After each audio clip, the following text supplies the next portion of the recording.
bienvenue dans la bulle de Virgie, j'espère que vous allez bien. Eh bien écoutez, en ce jour de réveillon, je vous souhaite un magnifique réveillon, de joyeuses fêtes, plein de plaisir, que vous soyez en famille, entre amis ou même seul. Moi je le fais seul avec mon fils, mes animaux, j'adore ça. Je sais pas, je ne suis plus une grande festive où je m'oblige effectivement parce que c'est la date machin à m'obliger à voir, c'est pas tellement à voir les gens, mais à me retrouver effectivement dans une ambiance festive alors que voilà, c'est pas un jour que moi j'ai choisi d'être festif, c'est un jour qui a été décidé par le calendrier. Et alors oui, c'est vrai que j'adore regarder les films de Noël et tout ça parce qu'on voit des ambiances particulières aux États-Unis et tout. Mais c'est vrai que souvent, quand on se retrouve à des grandes tablées en famille et tout ça, parfois c'est très chaleureux dans certaines familles. Et puis dans d'autres, parfois, bah, il y a le petit canard boiteux qui a l'impression de ne pas toujours trouver sa place au milieu des autres. Ou bien voilà, donc c'est pas toujours effectivement le rêve que de faire Noël en famille ou de faire les fêtes en famille ou autre. Donc je souhaite à tout le monde que vous ayez fait le choix d'être seul ou non, de passer de merveilleuses fêtes. Si vous n'avez pas choisi d'être seul mais que vous êtes seul, eh bien regardez cette vidéo. J'en ferai peut-être une autre pendant le réveillon, justement, peut-être justement pour les personnes seules, pour que justement vous puissiez ne pas vous sentir trop seul. Je ferai peut-être un petit live ou peut-être une vidéo que je republierai le soir du réveillon, donc tout à l'heure. À voir, je ne sais pas encore comment je me sentirai. Justement, je ne veux pas m'imposer trop de choses. J'aime bien d'être détendue. J'ai souvent mon petit programme de réveillon que je fais avec mon fils. On va dîner à midi, oui, ce qu'on dîne à midi en Belgique. Le soir, on soupe. Donc, on va manger à midi dans un restaurant asiatique avec un système de tablettes, tout à volonté. On nous amène des petits plats. Et puis alors après, on va sur le marché de Noël faire le dessert, en même temps l'apéro. Et généralement, il n'y a pas grand monde à ce moment-là parce que soit les gens travaillent encore, soit ils sont au fourneau en train de préparer parce qu'ils reçoivent le soir. Enfin voilà, généralement, il y a une euphorie qui fait que le marché de Noël, le jour du réveillon, souvent est bien calme. On adore. Et puis alors le soir, on rentre et on se fait, je sais pas moi, des petites croquettes de crevettes, des petites portions de petites choses qu'on aime bien parce que généralement, on a déjà bien mangé à midi. On s'est déjà fait plaisir sur le marché de Noël. Et le soir, on se refait plaisir avec une petite bulle ou des petites choses, voilà, des petites portions de petites choses comme ça au fur et à mesure de la soirée qu'on a envie. Et voilà, comme quoi vous voulez, comme quoi vous voyez, on a chacun nos façons de faire. Il n'y a pas de je suis différent des autres, il n'y a pas de les autres sont en famille, les autres font ça autrement, moi je suis tout seul. Voilà, ne tracassez pas. Toutes les façons de faire sont bonnes. Donc je voulais, pour ceux qui sont ici en train de m'écouter, qui n'ont pas peut-être de programme pour ce soir, qui n'ont peut-être pas de choses organisées, de réveillons à préparer ou à être reçus, je voulais vous dire, ne vous inquiétez pas, vous n'êtes pas seul. On est nombreux à être dans ce cas, même si beaucoup ont tendance à publier les grandes tablées et ce n'est pas toujours le cas. Donc voilà, c'était pour voir quel est aujourd'hui, puisque nous sommes le jour du réveillon, quel cadeau vous attend. Alors le cadeau, ça peut être quelqu'un, ça peut être une situation, ça peut être un apprentissage. On va un petit peu voir quel cadeau vous attend pour Noël cette année. Parce que finalement, on se rend compte qu'il n'y a pas que les cadeaux sous le sapin. Il n'y a pas que les cadeaux sous le sapin, il y a aussi ce que l'univers nous réserve, ce que la vie nous réserve. Et on va un petit peu voir quelles sont ces énergies de cadeaux offerts cette année pour Noël. Alors j'utilise pour ce faire le tarot oracle La Magie des Mondes 2. Il est à nouveau disponible sur Vinted. Vous avez le lien en dessous en barre d'infos. Je n'en ai que très peu. J'en ai 8 de chaque. Le 1, 8 du 1, 8 du 2. Voilà, je n'en ai pas beaucoup. Je n'en ai imprimé que très peu. C'est pour faire un nouveau test ici avec une nouvelle imprimerie. Ils sont en promo. N'hésitez pas s'ils vous intéressent. Je vais le faire ici. Commencer la guidance avec... Il y a la fête quelque chose, hein. On voit qu'il y a la fête quelque chose. Et c'est comique parce que j'ai fait une guidance hier, j'ai tiré des cartes hier et je retombe exactement sur les mêmes. Pourtant, je remélange toujours après, quand je remets les cartes. Et là, je viens de remélanger devant vous. Et c'est assez marrant parce que là, sur 3 cartes que j'ai tirées hier, j'en ai déjà 2 communes. C'était sur le tirage de qui sera la personne que vous allez rencontrer. C'était sur ce tirage-là que j'ai ces cartes.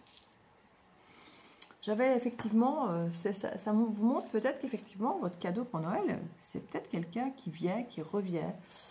C'est vrai que lors des fêtes, on a parfois des gens qui ressurgissent comme ça de nulle part. Vous savez, c'est des personnes qui, bonne année, joyeux Noël, alors que c'est quelqu'un qui pendant une année ne s'est absolument pas préoccupé de vous, ne vous a jamais contacté, ne vous a jamais recroisé.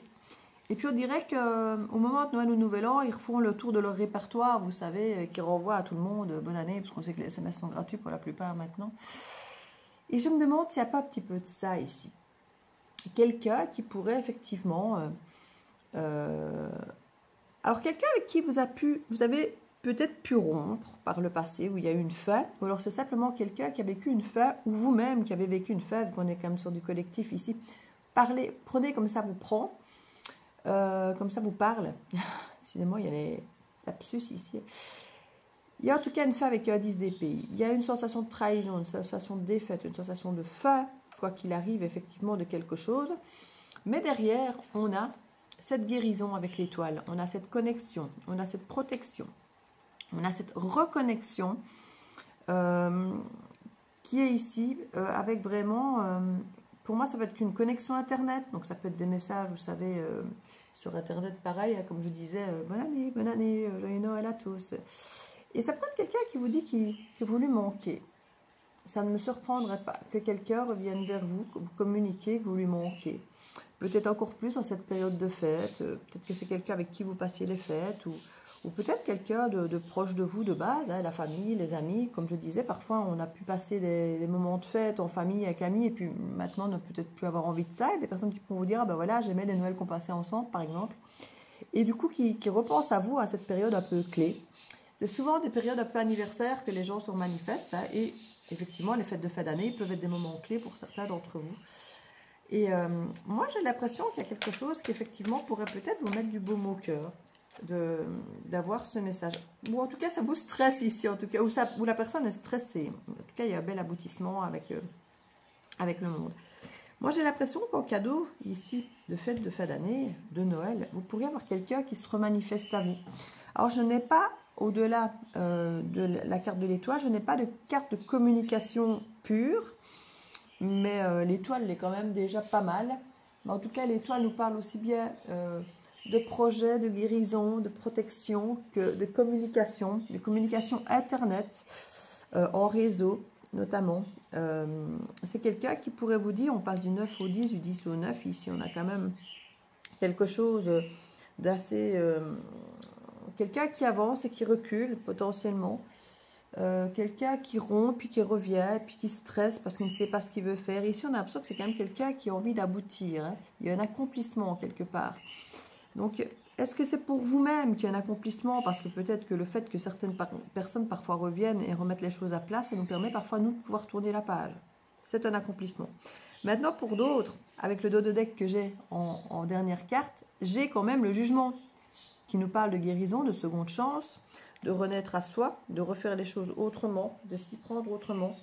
Donc ici, c'est pas possible, comme je vous disais, que ce soit quelqu'un que vous connaissiez, qui réapparaisse dans votre vie, pour vous signaler vous dire que vous lui manquez. Alors ça peut être quelqu'un qui vibre aussi le manque, et dans ce cas-là, faites quand même attention, parce que quelqu'un qui vibre le manque vient chercher à combler ce manque, à remplir, à vous demander de remplir ce manque. Or, malheureusement, quand on a un manque en soi, on est censé le combler par soi-même. Alors vous allez me dire, c'est bien facile, c'est pas évident. Non, c'est pas évident, mais si on cherche à le faire combler par quelqu'un d'autre, on donne à ce quelqu'un d'autre un rôle de source qui, quand cette personne ne remplit pas ce rôle, ou s'en va, nous quitte, ou n'est pas à la hauteur de nos attentes, de ce qu'on a projeté, de ce manque à remplir, ben on ne le vit pas bien. On ne le vit pas bien, on en souffre, on recrée une nouvelle blessure ou on entretient une blessure déjà existante.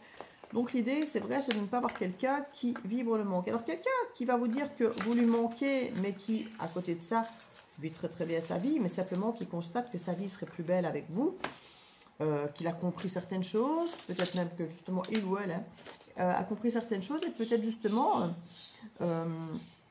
qu'il avait des blessures, il ou elle avait des blessures, et que là, justement, il y a une guérison des blessures, peut-être de cette blessure du manque, justement. Et peut-être que c'est quelqu'un qui se rend compte que sa vie serait plus belle, que vous lui manquez, mais que vous n'êtes peut-être plus une personne source de la même manière, qui était là pour la guérir, un peu comme un pansement.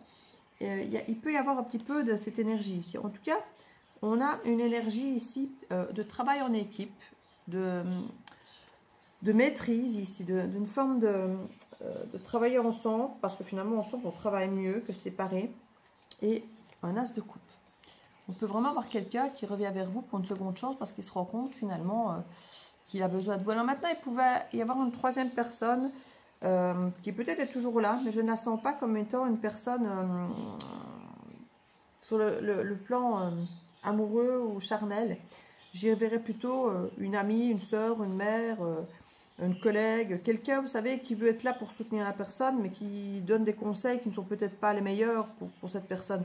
Alors oui, peut-être des conseils pour protéger cette personne, mais peut-être qu'au final, c'est peut-être pas ce dont cette personne avait réellement besoin. Parce que finalement, la vie des autres, c'est la vie des autres. Et la vie des autres n'est pas forcément notre vie, et leur façon de la gérer n'est pas forcément notre façon de les gérer non plus. Donc on a un petit peu...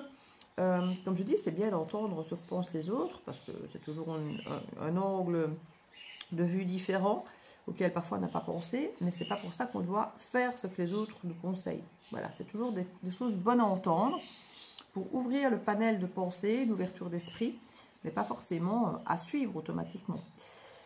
Ici, donc, je crois qu'il y a une belle petite surprise, je vais remettre 2-3 cartes. Sur le manque, on dit que rien n'est par hasard, tout est destin. C'est quoi cette fin? Je vais les remettre sur la fin. Fin d'un travail ou quelqu'un qui a fini de travailler sur lui-même. Alors on n'a jamais fini de travailler pour soi-même, mais sur soi-même, mais peut-être que cette personne effectivement avait du travail à faire et qu'il a quand même bien travaillé ici sur lui ou sur elle pour évoluer dans certains problèmes, peut-être justement soit par rapport à du travail, soit par rapport à travailler sur soi, à se reconnecter à soi-même, à pallier soi-même un peu à ce manque dont je parlais. On nous parlait qu'il y avait une mauvaise connexion, une mauvaise communication, et ça a beaucoup stressé, angoissé cette personne. Cette personne a renoncé à vous, ou vous avez renoncé à elle, parce qu'il y avait une mauvaise communication, mais en même temps, il y avait des pensées obsessionnelles. Ce n'est pas quelque chose qui était détendant, détendu entre vous et cette personne, en tout cas pas sur la fin, parce qu'il y avait une mauvaise communication, finalement ça tourne en rond et ça devenait désagréable avec le 9 d'épée plutôt que... C'est pour ça que ça s'est terminé. Mais quelqu'un a travaillé sur lui, sur elle. Quelqu'un vous a attendu quelque part. Ou cette personne a travaillé sur l'attente. Il y a quelque chose ici. La fin, la séparation a permis de faire un travail assez intéressant sur cette personne et potentiellement aussi sur vous. Cette personne a peut-être carrément été en burn-out, en nuit noire de l'âme. Mais je ne dirais pas que ça lui a fait du bien, mais cette personne s'est isolée parce qu'elle avait beaucoup d'anxiété. Et elle est restée dans son cocon, en même temps une prison mentale très angoissante. On nous dit que c'est pour le meilleur et pour le pire. Il y a une union ici, on nous parle de partir. D'ici 6 mois, 1 an, il y aura de l'abondance potentiellement avec cette personne qui passera à l'action parce qu'elle a un déclic. Elle refusait jusque-là de voir certaines vérités. Et là, il y a une surprise pour elle de découvrir peut-être des personnes qui n'étaient pas comme elle le pensait. Mais elle aura son libre arbitre de faire ce qu'elle veut par rapport à ses découvertes, mais il y a un changement de vision quant à ce qu'on donne, ce qu'on reçoit aux autres. On donne parfois trop de son temps à certaines personnes ou d'énergie. C'est quelque chose qu'on ne récupère pas, le temps, l'énergie donnée à quelqu'un. Alors quand c'est bénéfique pour vous, vous sentez qu'il y a un équilibre, donner un rendu. Quand vous vous sentez épuisé en sortant de certains lieux, d'avoir vu certaines personnes, c'est que vous donnez de votre énergie à quelqu'un qui l'absorbe, mais qui finalement ne vous le rend pas de la même manière. Il faut veiller un petit peu à ça, à ce que quelque part, vous puissiez vous-même récupérer de l'énergie que vous donnez. Ça doit être un flux de partage. Quand vous sortez d'un endroit, d'avoir vu quelqu'un, vous devez vous sentir mieux, aussi bien que quand vous êtes rentré dans la pièce avec cette personne, en contact avec cette personne. Si vous vous sentez moins bien, c'est que c'est quelqu'un qui vous draine. Et à ce moment-là, il faut vraiment se poser les bonnes questions, de savoir est-ce que j'ai besoin, pas forcément de quelqu'un comme ça dans ma vie, mais d'entretenir si étroitement des liens avec quelqu'un qui m'épuise, qui me fatigue, qui me drainent mon énergie. J'ai ce problème avec quasi tout le monde, moi, hein, donc ce n'est pas lié aux personnes bien spécifiques. En hypersensible, le bruit, la foule, les conversations qui tournent en rond ou qui sont... Enfin voilà, il n'y a pas de critères spécifiques, c'est juste que j'évite cette sensation que mon énergie fout le camp. Et bien souvent, je ne suis pas demandeuse de voir les gens parce que je me rends compte que l'énergie que je récupère, elle est souvent très en dessous de l'énergie que j'ai donnée. Alors, je ne dis pas que j'ai donné et qu'on ne m'a pas rendu. Mais par rapport aux besoins qu'on a, nous, pour nourrir notre âme, notre cœur, peu importe, de ce qu'on a besoin, je ne retrouve pas ce dont j'ai besoin. Et ça n'est pas lié à l'autre personne. L'autre personne n'a rien à se reprocher. C'est pas qu'elle ne dit pas les choses, qu'elle ne fait pas les bonnes choses. Parce que souvent, je suis extrêmement bien accueillie, avec des gens très bienveillants, avec des discussions même intéressantes. Ce n'est pas du tout le problème des personnes. C'est moi qui ai la sensation que je dois faire beaucoup plus d'efforts sur moi pour aller vers les gens par rapport à ce que je me sens nourrir en contrepartie. Et une fois de plus, je me dis, ce n'est pas les gens qui ne me donnent pas, c'est ma perception à moi de ce que je retire, vous voyez. Et c'est pour ça que parfois on a tendance à se poser la question, est-ce que j'ai envie d'aller là? Est-ce que l'effort que ça me demande de faire ou d'aller là va m'apporter? Alors vous me direz parfois, non, on n'en sait rien, il faut y aller pour le savoir. Oui, mais j'ai fait beaucoup de fois, je vais y aller, on ne sait jamais. Et on se rend compte qu'au final, pas qu'on n'a pas bien fait d'y aller, mais qu'on est tout à fait content de rentrer chez soi. Et ça peut être aussi une bonne technique, à se dire, voilà, je suis content d'y être allé, mais je suis content d'être revenu. Et c'est ce qui m'arrive de faire aussi encore de temps en temps. Mais c'est vrai que n'ayez pas mauvaise conscience si vous sentez que vous avez besoin de vous isoler, que vous avez besoin de vous extraire parfois. Je sais que tout le monde sur les réseaux, comme je dis, montre qu'on est en famille, qu'il y a du monde et que c'est la fête et qu'on voudrait avoir cette chance ou cette envie de faire comme tout le monde, de montrer que nous aussi on est en famille, nous aussi on est entre amis. Mais c'est pas forcément une normalité. On en a fait une normalité pour qu'on trouve ça effectivement logique et bien de montrer qu'on est en famille et tout ça, et qu'on fait des cadeaux, et qu'on a une grande table, et qu'on mange bien, et qu'on boit bien, et qu'on s'amuse. Mais la plupart des gens ne sont pas toujours en train de s'amuser, tout ça, même si ils vous disent le contraire. Donc, comme je vous disais au début de guidance, haut les cœurs, vous aurez peut-être une belle surprise ici. À vous de savoir ce que vous voudrez en faire. En tout cas, je vous fais des bisous et peut-être à tout à l'heure.